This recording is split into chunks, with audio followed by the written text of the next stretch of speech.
So the past fuck. So the past few days, I haven't posted anything because I've been having problems with. I thought my microphone. Like I would spend half an hour or an hour recording a video, and then I would go into the photo editing to Premiere, and the footage would just be dead. There'd be no audio, and so I thought initially it was a problem with the mic. And it wouldn't have been a huge deal to replace. It's like $250, but I realized today that it's not the mic, it's the jack on my camera. Um, I've had it for 3 years now, and apparently the jack has gotten loose. The connection has gotten loose, and so it's not recording audio anymore. And I tried recording a video like 14 times today, and I was just trying to like jiggle the cable around to get it to work. And yeah, it just completely died. So I was like, what do I do? I tried watching tutorials on how to fix it, but there like weren't any. And so I just started taking screws off the back, and I thought that maybe if I could just like take the cover off here, I could fix it, because I thought like if I just tightened the audio jack. And when I was in the process of doing that, apparently the screen is very delicate. There's a cable that goes right here, and when I was trying to take the screen off, the cable broke. It's really hard to see in this light, but yeah, so now the camera is completely useless essentially, and probably I could send it somewhere to get fixed, but it would be $300 or $400 at least, and I wouldn't have a camera for weeks.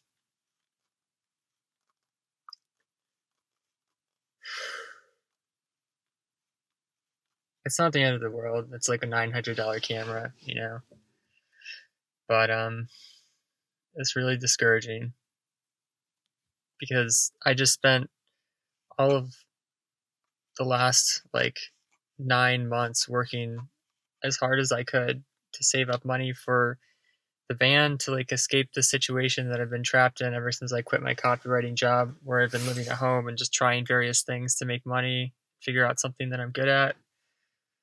And I finally found YouTube, and I was like, turns out I was pretty good at it. And it's doing things that people. This is like, I feel like my life right now. The fucking lights just went out. God damn it. There we go. I'm like in my mom's car in the fucking garage. This is my life right now.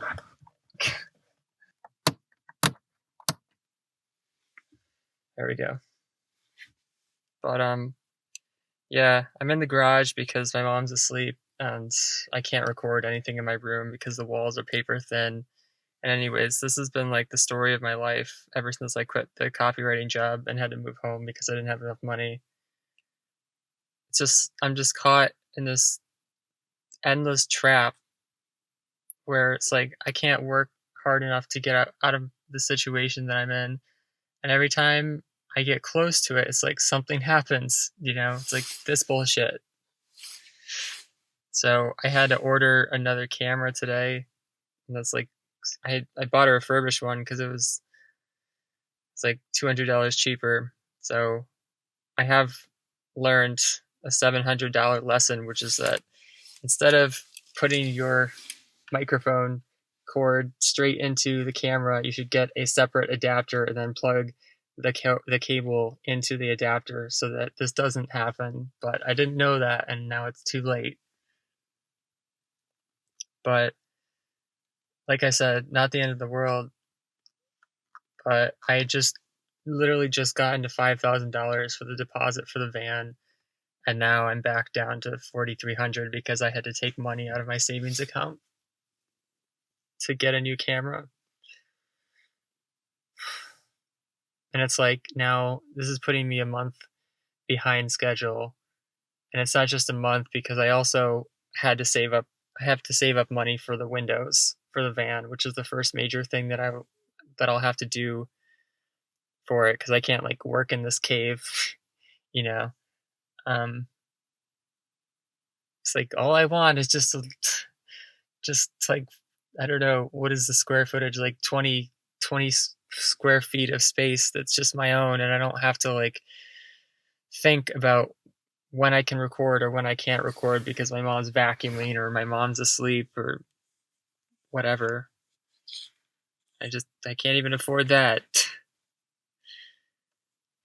And it's so frustrating that I have to work like so hard for so little money, you know? Like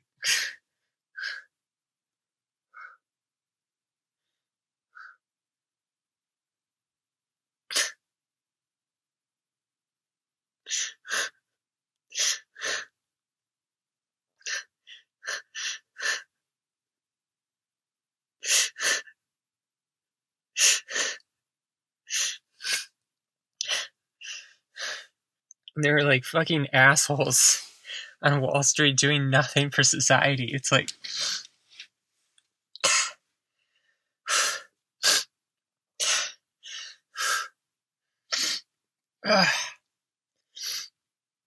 like back when I was a copywriter, I was doing nothing for the world. I was working for like Johnson and Johnson, a MasterCard, just evil corporations, and just doing meaningless work for meaningless companies, you know. And then I finally find something that is actually making a difference in the world. Like every day people write me comments and they're like, you changed my life. Like, thank you so much for introducing me to barefoot shoes, or like curing my allergies, curing my brain fog, whatever. It's like I'm just barely struggling to make it past the poverty line. It's not just me. It's like it's everyone. So many people that I know. It's like creative people.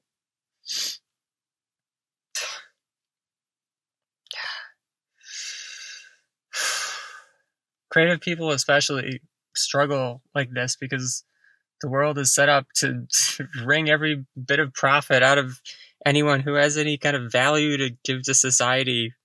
But yeah, the people who are destroying society, let's give them $100,000 a year for doing nothing, for shifting dollars around in a stock exchange bank account, for doing unnecessary surgeries on people's feet that destroy their lives permanently.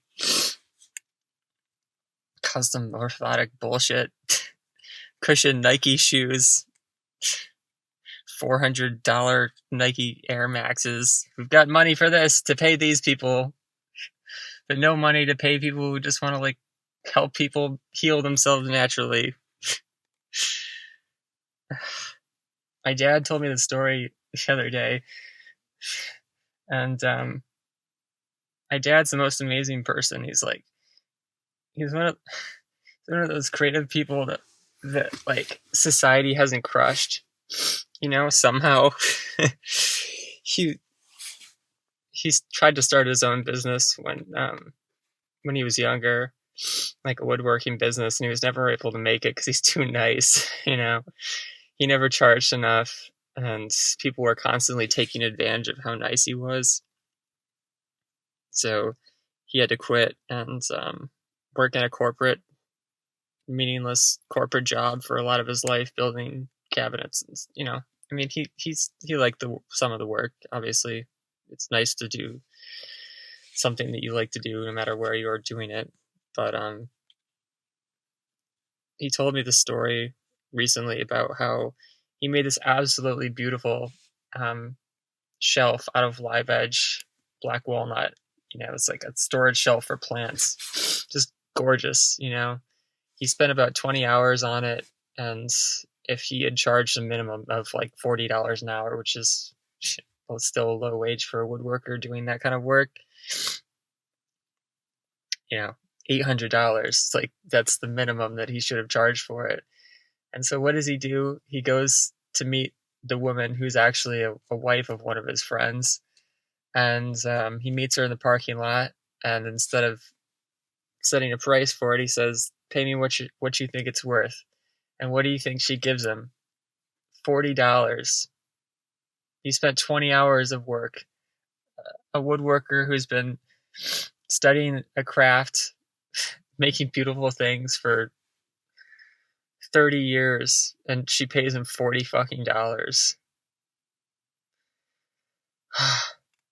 That's what I feel like a lot of days. Like, I'm trying to escape this trap of being like the starving artist, but I don't know, it's hard. I mean, I've already accomplished way more than he has entrepreneurially, mostly because I have access to, like, ways to learn about marketing and business for creatives, which he didn't have, but I'm still struggling, you know?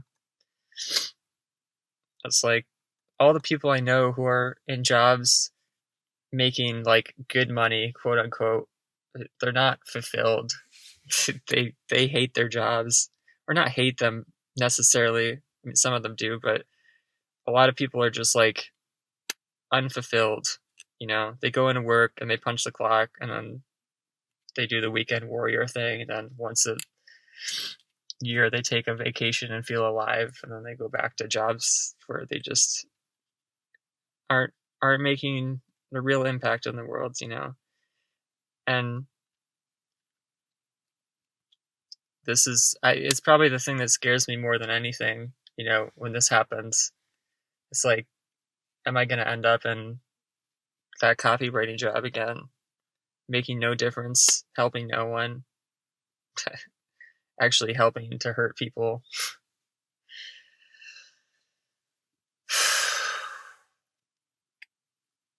I don't know. This winter has been so hard because it's not only the living situation, but like the climate. I'm skinny. I'm not made for this climate. I have thyroid issues, so I like can't keep myself warm. I'm cold all the time. Come on, man.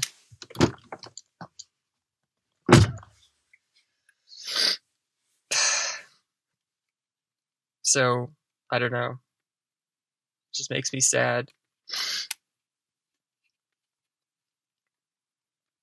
And going back to the original point about the van and being set back, like, I just worry that something else is going to happen like this, and then if I get pushed back too many months, then it's going to be too cold to convert the van, and I'm going to have to wait another year of staying in this place where I don't have any space of my own. It's like an endless trap, because in order to get the thing, you need the thing. In order to get the space, you need the space, where you can be creative.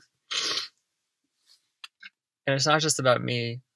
Like, I meet people every day who clearly want to get out. They want to escape the matrix. They want to do something that they love for a living and make a positive impact on the world, but they just can't because they don't know how. So it's not just about me like selfishly wanting my ideal life or whatever. It's about this feeling of like when you see someone who's trapped, that you know what to tell them to get out. And I feel like I'm still going to get there, it's just, I worry about like, am I going to kill myself in the process, working so hard and getting so little in return? That's the thing about capitalism, is that there's this like line separating most people. And when you're in the bottom 99%, you're just feeding off the scraps. And then once you cross that line, everything starts to get easier. But when you're below the line, it's so hard because, like if I was above the line, like this wouldn't matter. I just order another one on Amazon and I wouldn't even bat an eye. But when you're struggling financially, it's like every decision takes 10x energy to think about, because you have limited resources and you can't afford for things to go wrong like this. I just think about like what would happen if my e-ink monitor died. It's like $2,000 and the company has like stopped making them, you know. How would I replace that? I mean, actually like literally have the money to replace it, but that would be the end of my van dream for the next year. There's so many other things backed up behind this goal of getting the van that I can't seem to get to. It feels like a mirage, like um, you know, dating, making music, all these things. I haven't been in a relationship for like 15 years because I've been so busy trying to make money in a way that feels it's like rewarding, and to me, and that helps people. And it's like if I was just back in that copywriting job, I remember trying to date when I was a copywriter, and it was like I had um, no pride, And now that I have some degree of pride in terms of doing something that I love, that feels like me. But I have no time. I have no energy to start a relationship with everyone because I'm so goddamn tired from working so hard and not getting paid enough for it. It's like a physical pain, being alone for such a long time and just knowing that you can't settle down for something, for a person or for a career or whatever, because you're just going to be miserable. You're going to end up miserable. And I don't want that feeling of half-assing something, whether it's a relationship or a career or whatever. It's like you only get one chance in life. And I mean, I'm an atheist, so I'm not going anywhere after I die. That's it. That's it for me. Um, which it adds, it adds an amount of seriousness to the decisions you make and the risks you take and the lengths to which you will go to accomplish the things that you want to accomplish, because this is the only chance you're going to get. And it's like I just have this mentality of I just want all or nothing, YouTube is definitely like the dream, and I just want to show people that there is more to life than being crushed by the system, that you can survive and accomplish the dreams that you want. I feel that a little bit sitting in this car, even though it's not my car. I think this feeling I've been chasing my whole life really is like just calm, I guess. Being able to free yourself from the bullshit and just have just the tiniest amount of space, because I feel like that's all you need for creativity, especially, is just a small amount of freedom from all of the distractions so that you can do something meaningful. You can come up with ideas that help people and make people laugh and smile and think of new ideas of their own. So yeah, we're gonna keep going, even if we die trying.